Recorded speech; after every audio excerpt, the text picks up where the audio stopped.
Next we'll be going to the properties of entropy. Okay, so before going to the properties, I just want to introduce to all of you a new type of concept, that is a logarithmic inequality. Okay, so what is logarithmic inequality is, like, just take for example, here you have a graph. Okay, here you have the y-axis and here you have the x-axis. Okay, so we all know that the equation for a straight line is y is equal to mx plus c, right? The equation of a straight line. So what I'm going to do is I'm going to mark the straight line of y is equal to x minus 1. I'm going to mark y is equal to x minus 1 in this graph. So how do I mark it? So let this be the point. Let this be the point 0 comma minus 1, and let this be the point 1 comma 0, and this is y is equal to x minus 1, a straight line. Okay, if you're supposed to draw with a scale, but it's okay. So this is a straight line. All right, y is equal to x minus 1, right? And this is, and here this is the point at x is equal to 1, right? This is the point 1 0. How do I draw this graph? Is just simply substitute the value of 0 in one of the case. For example, over here, if I substitute y is equal to 0, then I will get x is equal to 1. Y is equal to 0, then x is equal to 1. That is this point, right? When x is equal to 1, y is equal to 0. Likewise, when y is equal to 0, or when x is equal to 0, then y is equal to minus 1. When x is equal to 0, then y is equal to minus 1. So like that, I mark 2 points and then I'll draw a line that's joining 2 points. So this is y is equal to x minus 1. Then next, I'm going to mark another line inside this graph, and that graph is natural log of x. It looks somewhat like this. Okay, a curved line. It's a curved line, right? Okay, and this line is called as natural log of x. Okay, so from these two lines, all right, one line, this is called as y is equal to x minus 1, and this is called as y is equal to log x. Okay, so from these two lines, what do you understand? You can understand that log x is always less than x minus 1. That is, y is equal to log x line is always equal to y is equal to x minus 1, and it is only equal at one point. At which point is that? At this point, when x is equal to 1. Okay, that is logarithmic inequality. That is, from this graph, I can say that natural log of x is less than x minus 1, is less than x minus 1, and becomes equal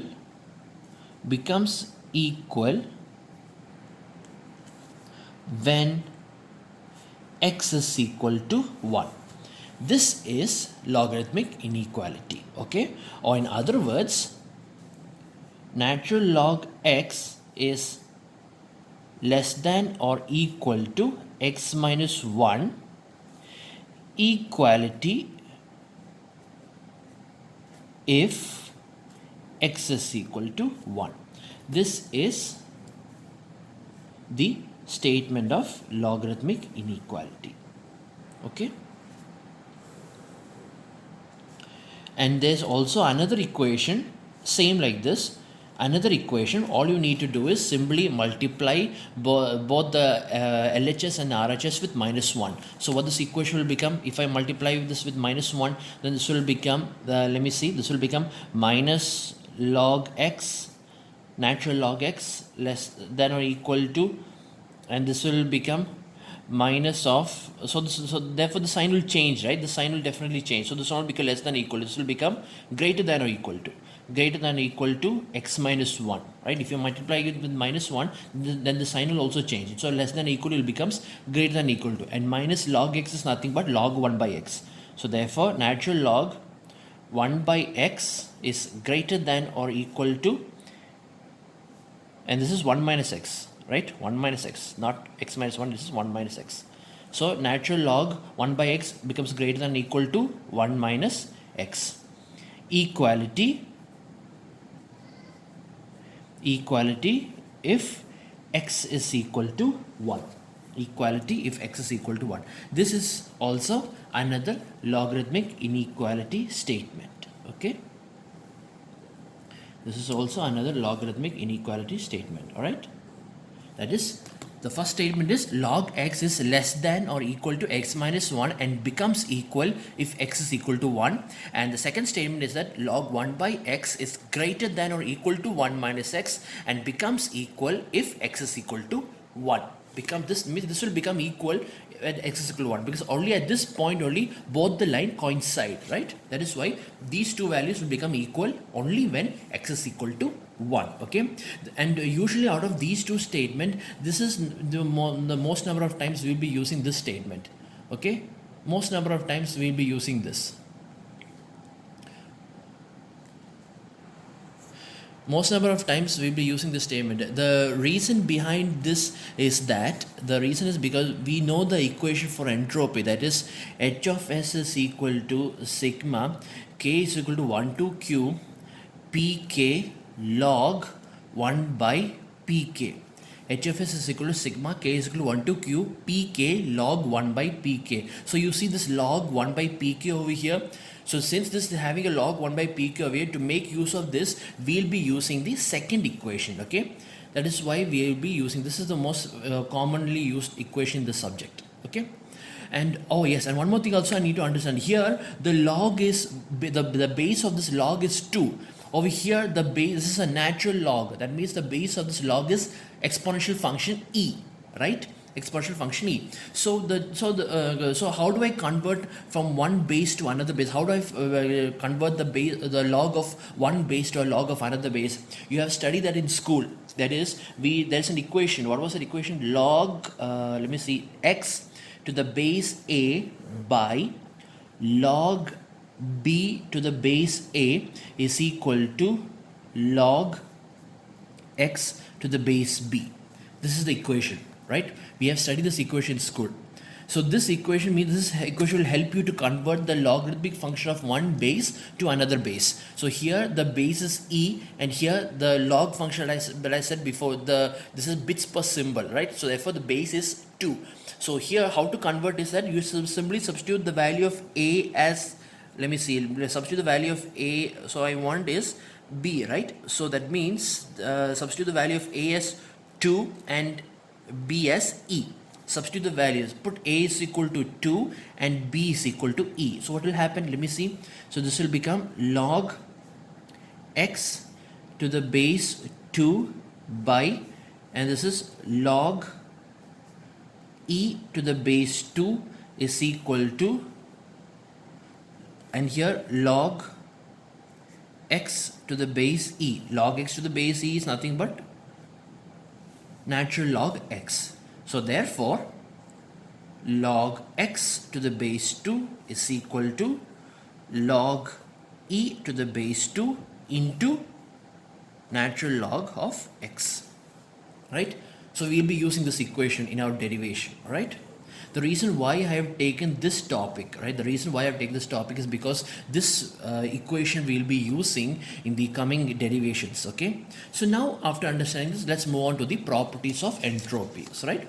The properties of entropy, and totally there are 4 properties, right? 4 properties. So let's look at each and every one of them, right? And here the first 2 properties, there is just a sentence, just a statements you just need to understand. And the last 2 properties, the third property and fourth property, is a kind of a derivation, okay? So we need to study them. So let's look at the first property. The first property of entropy is that the entropy function h of s is continuous in each and every independent variable pk. We all know what is pk. Pk is the probability of any message, right? Of any message, or it's a probability of message sk, where the value of k is 1, 2, 3 up to q, right? That is the value of pk. And we know that the value of probability ranges from 0 to 1. The value of pk ranges from 0 to 1. So therefore it is continuous. So if pk, so what the statement actually says is that if pk is continuous, then h of s is also continuous, right? That's what's written here. This means that since each pk is continuous, in the interval 0 and 1 and the log of a continuous function is also continuous, then the entropy h of s is also continuous. Okay, that's all. This is the first statement, that much. First statement, just need to understand that h of s is continuous. Now the second statement is kind of for you important for you to understand. That is the entropy function h of s, right? The entropy function h of s is symmetrical about its arguments. So what is the meaning of the term symmetrical? Symmetrical means even if you change the values, even if you interchange the order of the messages, or if you interchange the order of the probabilities, the value of the entropy remains the same. That is what is written over here. That is h of pk comma 1 minus pk. Probability of some messages and the remaining probability is equal to h of 1 minus pk comma pk. That means even if you interchange the probabilities also, or even if you mix up the probabilities also, the entropy still remains the same. Let's take an example, then you'll be able to understand clearly. So suppose, consider a source, alright, S, and this transmitter has 3 messages to transmit, S1, S2 and S3, okay, and its corresponding probability is P1, P2, P3, okay. Its corresponding probabilities P1, P2 and P3, okay. So which means P1 is the probability of S1, P2 is the probability of S2 and P3 is the probability of transmitting S3, okay. So now what I'm going to do is that, okay, I'm going to take another source S, okay, I'm going to take another source S, and that S is also having the same 3 messages, S1, S2 and S3, okay, and the probability of that source that source is P3, P1 and P2, okay. So this is another source, and that source is also having the same 3 messages, but the probability is different. That is, P3 is the probability of the first message S1, P1 is the probability of transmitting the second message S2, and P2 is the probability of transmitting the third message S3. Okay, so in that case, it says that the entropy function is symmetrical. Symmetrical means the values of the entropy is the same even if you change the order of the probabilities, or even if you change the order of the messages, the value of the entropy remains the same. Of course, that is basically nothing to understand over here. It's basically common sense, because what is the equation of this h of s? Of this source h of s, what is the equation of this h of s? It is p1 log 1 by p1 plus p2 log 1 by p2 plus p3 log 1 by p3. And what is the entropy of the second source? That is p3 log 1 by p3 plus p1 log 1 by p1 plus p2 log 1 by p2. So in other words, both the values are actually same. The only difference is the order of the terms, right? That only the terms are being rearranged. Only the arrangement of the terms are different, that's all, but the overall value will be same. That is why the entropy function is that is the meaning of symmetrical. That's even if you change the order of the arguments, right? Even if you change the order of the arguments, that is h of p1, function of p1, p2, p3 is also equal to h of p3, p1, p2. It is also equal to h of P2, P1, P3 in any order. If you change the arguments, the value of the entropy will always be equal to h of s itself. Okay, that is what the second statement means, right? So this is the first statement is that it is continuous. The second property is that it is symmetrical. That's all. Okay. Now let's move on to the third property, and third property is kind of important. Okay, the third property is called as extremal property. Extremal property. So according to this property, consider a zero memory information source S consisting of Q symbols or Q messages. That is, S is equal to, it's a set of S1, S2, S3 up to SQ, and the probabilities are P is equal to the set of probabilities P1, P2, P3, PQ, which means that P1 is the probability of message S1, P2 is the probability of transmitting message S2, P3 is the probability of transmitting message S3, and likewise PQ is the probability of transmitting message SQ.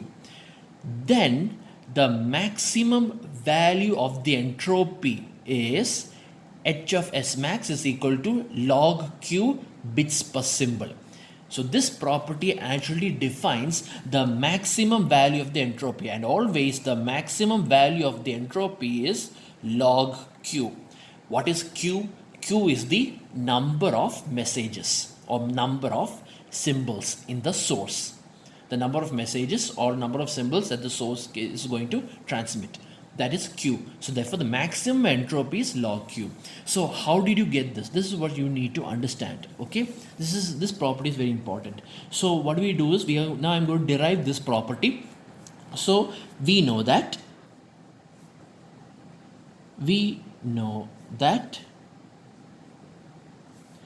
h of s, all right, h of s is equal to sigma k is equal to 1 to q pk log 1 by pk, right?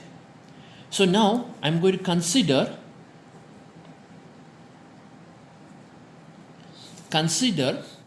the value of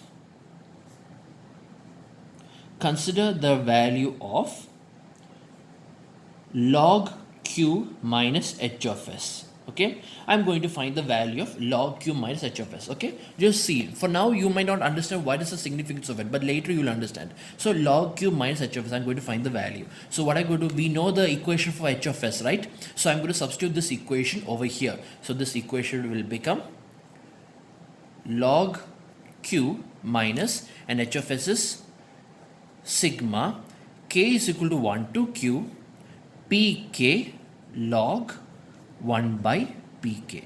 Okay, so now what I'm going to do is that we know that since this probability, right, if you add all the probabilities, it will be equal to 1. We know that, right? That is, we know that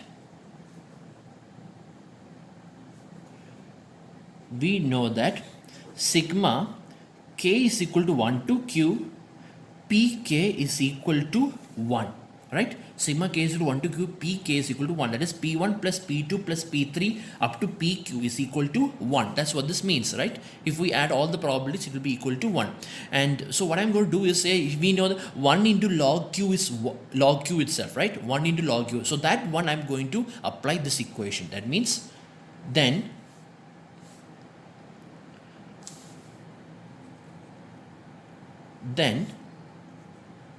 log q minus h of s is equal to, this will become sigma k is equal to 1 to q pk log q minus sigma k is equal to 1 to q pk log 1 by pk.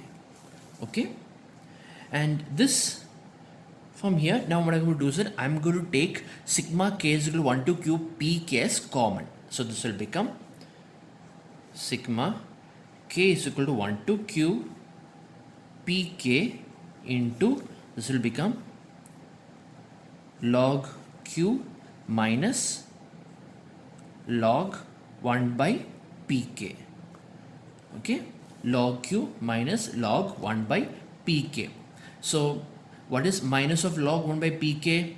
Minus of log 1 by pk is log pk. So therefore this will become let me see what I have written over here. Sigma k is equal to 1 to q pk, sigma k is equal to 1 to q pk log q plus log pk, or this is also equal to sigma k is equal to 1 to q pk log of qpk, right? qpk, right? So now what I'm going to do is that I'm going to convert this log into natural log, right? Like we have already explained that in the logarithmic inequality. That is, we know that log x is equal to log e into natural log of x. So that's what I'm going to apply here. So here x is qpk, right? X is qpk. So therefore this is equivalent to sigma k is equal to 1 to q pk log e to the base 2, that's understood, into natural log q pk. Okay, so log e is constant, so I can take it outside. So this will become, I'll write over here, this will become log e to the base 2, all right, sigma k is equal to 1 to q pk natural log q pk. Okay, so now what I'm going to do is, the reason why I converted to natural log is because I want to apply my logarithmic inequality equation, and here I'm going to apply the second equation, this equation, log of 1 by x is greater than or equal to 1 minus x, and equality if x is equal to 1. This is what I'm going to apply over here, right? So that means we know that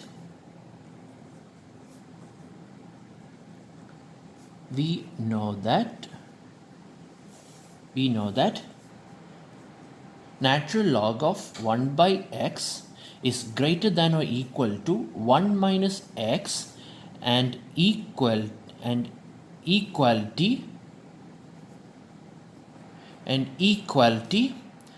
if x is equal to 1. Equality if x is equal to 1.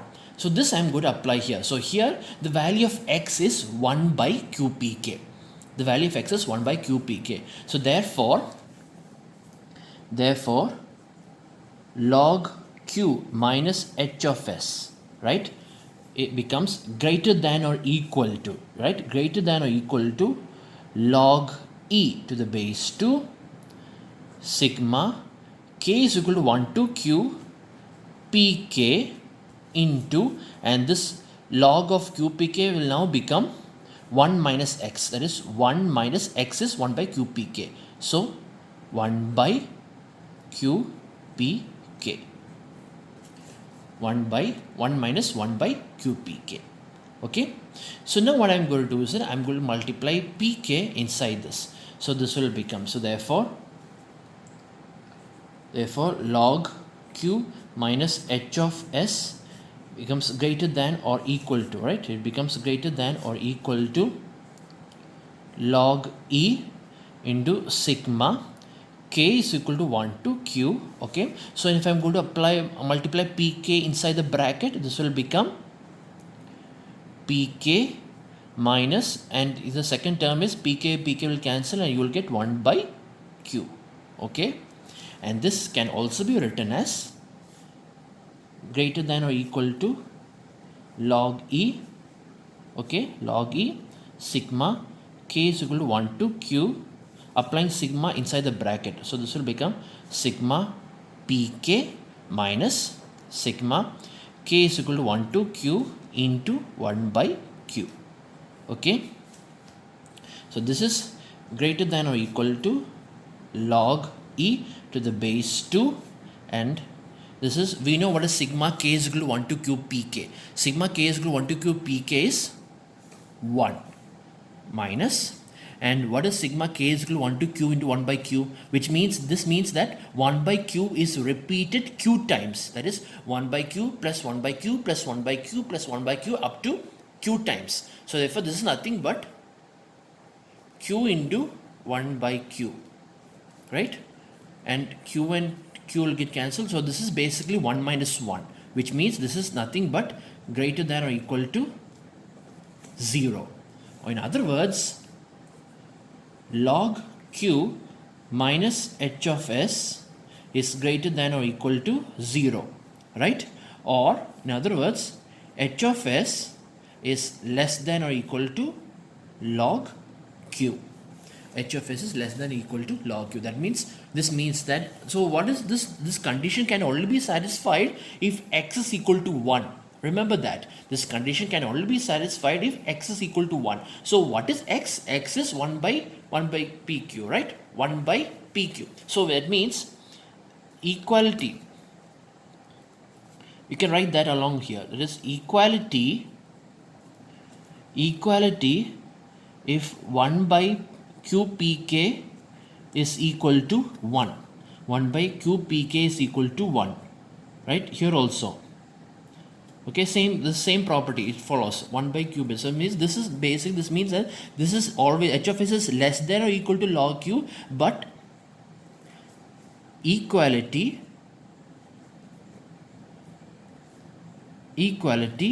if 1 by q pk is equal to 1 or pk is equal to 1 by q or pk is equal to 1 by q. So this means, so what this means is that h of s, okay, h of s is less than or equal to log q. That is, the maximum value of the entropy is log q, and it becomes maximum value when pk is equal to 1 by q. And what is q? Q is the total number of messages, right? Total number of symbols. You have already studied this in the previous video. You remember that I have taken a source which is having 4 symbols, S1, S2, S3 and S4. And then I said that each of these 4 messages probability is maximum. That is 1 by 4, 1 by 4, 1 by 4, 1 by 4. In that case, the probability becomes maximum. If you can remember that. That is, probability becomes maximum when all the messages are equiprobable.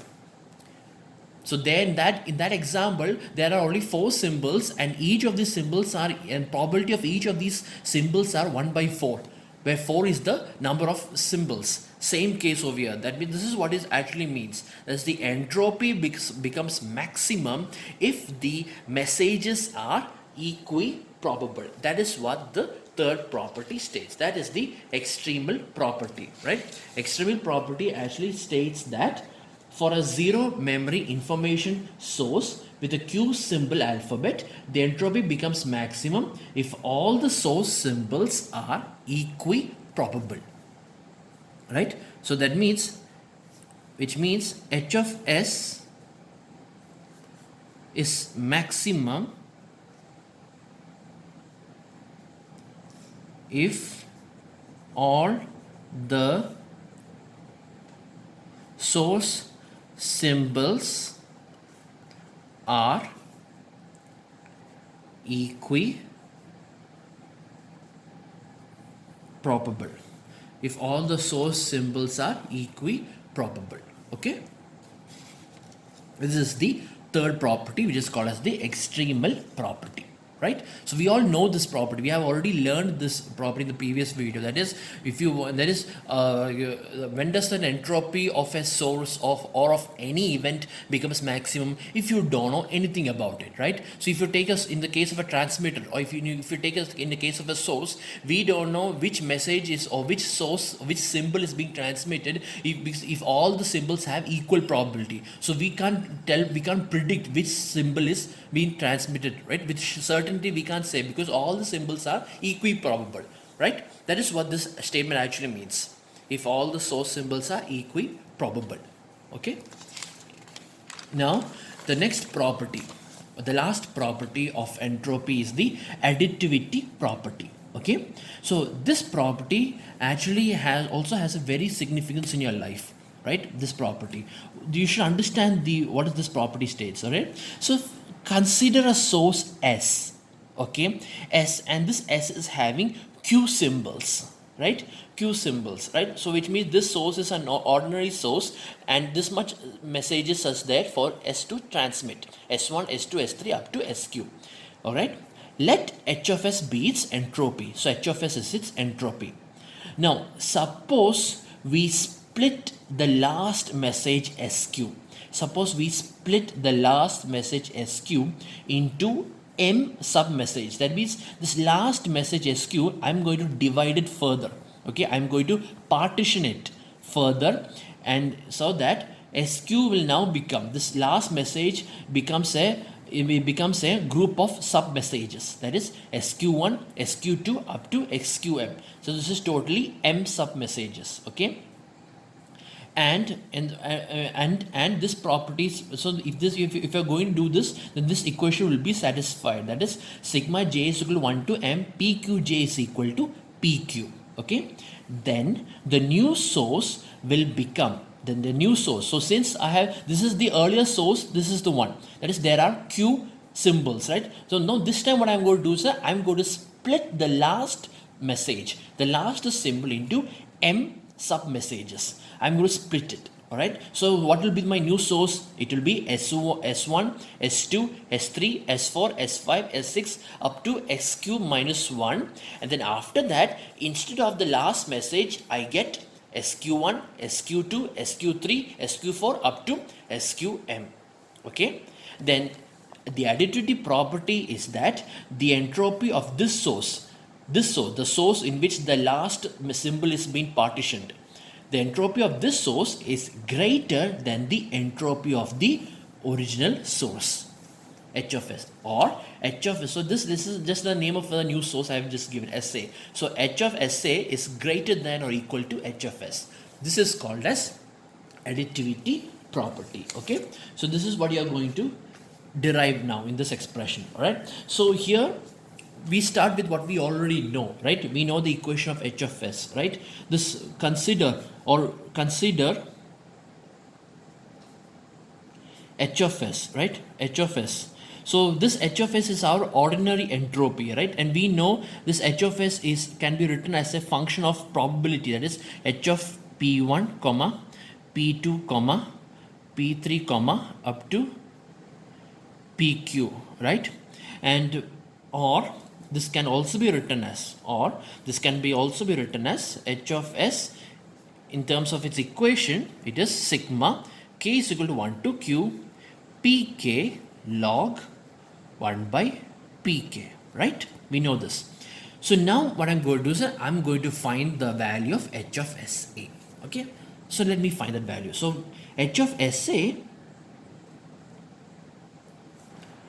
what is H of SA? H of SA is a function just like this. H of SA is a function of P1, P2, P3, comma, up to PQ minus 1, second last message. Then the last message is being divided into sub messages, that is PQ1, PQ2, PQ3 up to PQM.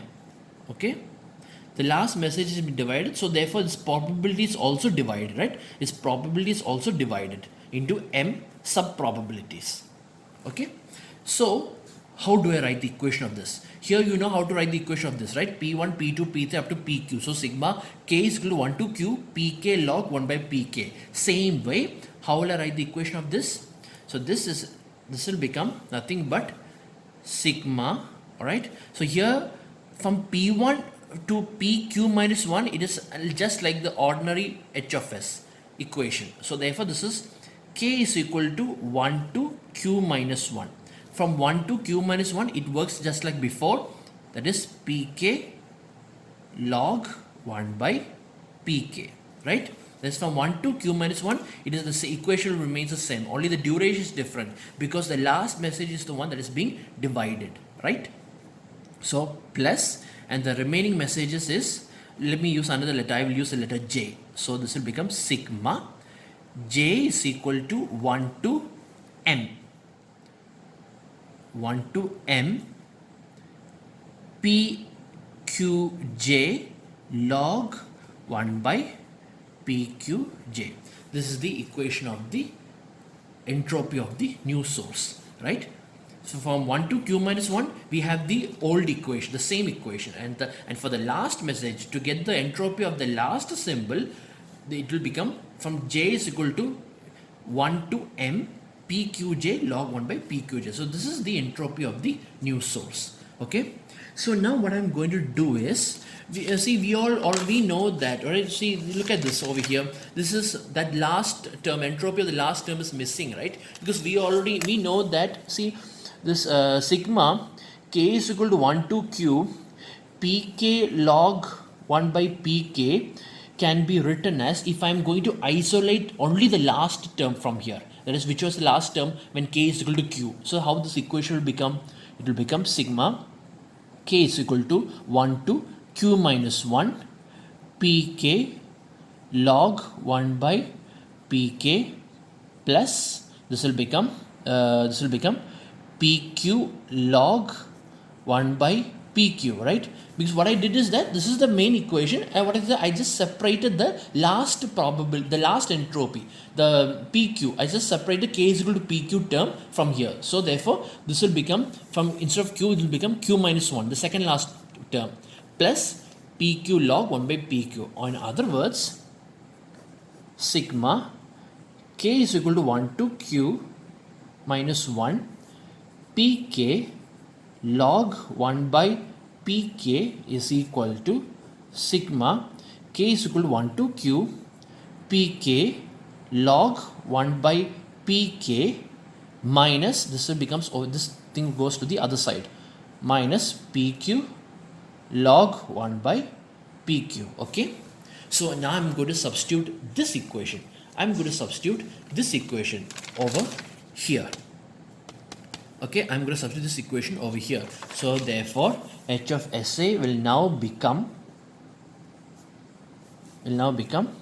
sigma K is equal to 1 to Q Pk log 1 by Pk minus Pq log 1 by PQ plus, and the remaining term is sigma J is equal to 1 to M PQJ log 1 by PQJ.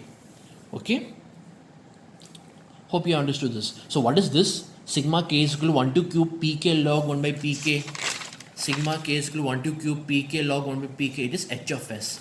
So this is H of S. So this is nothing but H of S minus PQ log 1 by PQ plus sigma J is equal to 1 to M PQJ log 1 by PQJ, log 1 by PQJ, right? So now we all know that sigma, like I said before, sigma J is equal to 1 to M PQJ is equal to PQ, right? That is, if we add the probability of all the sub messages, it will be equal to the probability of that message, right? So that's what this means. So I'm going to apply this equation over here. I'm going to replace PQ with this. So this will become, so H of SA will now become H of S minus sigma J is equal to 1 to M PQJ into log 1 by PQ plus sigma J is equal to 1 to M PQJ log 1 by PQJ, right? Then now I'm going to take sigma J is equal to 1 to M PQJ as common. So this will become H of S plus sigma J is equal to 1 to M PQJ into, and inside the bracket, minus log 1 by PQ plus log 1 by PQJ. Okay, or this can be also be written as H of S is equal to H of S plus sigma J is equal to 1 to M PQJ into, and this will become log, let me see, so minus of log 1 by PQ is PQ, so PQ plus 1 by PQ, so this will become PQ by PQJ, right? PQ by PQJ. This looks somewhat like a entropy equation, right? Only thing difference is that, see, here are supposed to get Pk log 1 by Pk. Here it is Pqj log 1 by Pq by Pqj. So in order to get what you want, let's write like this. That is H of S plus multiplying and dividing this with PQ. So this will become PQ sigma J is equal to 1 to M PQJ by PQ into log of, and this can be written as 1 by PQJ by PQ, right? PQJ by PQ. So which means this is also another type of another probability, right? This is also another probability, H of S plus PQ, and this is another probability, and this probability is a function of what? PQ1 by PQ, PQ2 by PQ, comma, up to PQM by PQ. So which means this is another entropy. This is another entropy, and we know that entropy can never be negative. Alright, entropy can never be negative because the probabilities can never be negative, therefore entropy can never be negative. So therefore what it means is that this means that the entropy of the new source, the entropy of the source after when the one of the message is being partitioned, after when the last message is being divided, is nothing but the entropy of the original source plus a second term, a second entropy, which means that, in other words, H of SA is always greater than or equal to H of S. Okay, it only becomes equal when the second term becomes 0, or when PQ is equal to 0, then only this will become 0, then only this will become equal, right? Otherwise H of SA is always greater than H of S. So what this actually means, you see, before starting this property, I have already told you that this property is something it can be used in reference to your life, right? You see, because what this means is that you really are trying to understand this, that is, you will be able to get more information about a source. You will be able to get more information about a source if its messages are further divided into sub messages. You see, in school, when you are studying a particular portion, right, or when you are studying any particular notes or anything, how do you study them? What is the easiest way of studying them is that you break down each and every paragraph, right, each and every paragraph into certain number of points, and after learning each and every points, after understanding each and every points, then you will be able to remember the whole paragraph, right? That is one way how you all study easily, right? That's how that's in school and all they used to teach you, right, to study. Or just take example, like when you are in school, right, we start learning by alphabets, right? A for apple, B for ball, C for cat. Like that, you start to learn each and every letters, and then from those letters you learn how to make up the words. And from after learning the words, then they will teach you how to form the sentences using these words, right? What is your name? Or which school are you in? That is how we study, that's how we formulate, that's how, because by learning like that, by learning by splitting, you gain more information. That is what this actually represents. That is the entropy of the source. Entropy of the source means the amount of information you can get from the source, and that will increase if you further split those messages, into smaller sub messages. Okay, that is what this concept actually means. You should try to understand that concept. Okay, in other words, this is the statement, that is, partitioning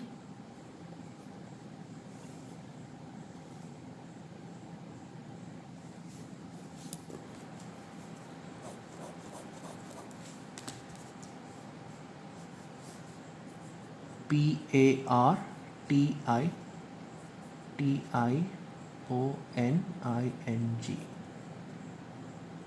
okay, partitioning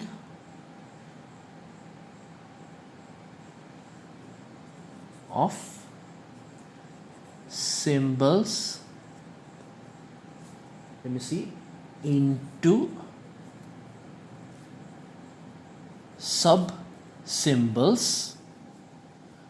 Partitioning of symbols into sub symbols increases the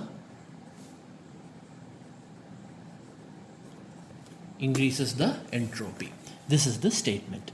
This statement is what you call as the additivity property. That is, means you can learn more about a source if you partition the messages. Okay.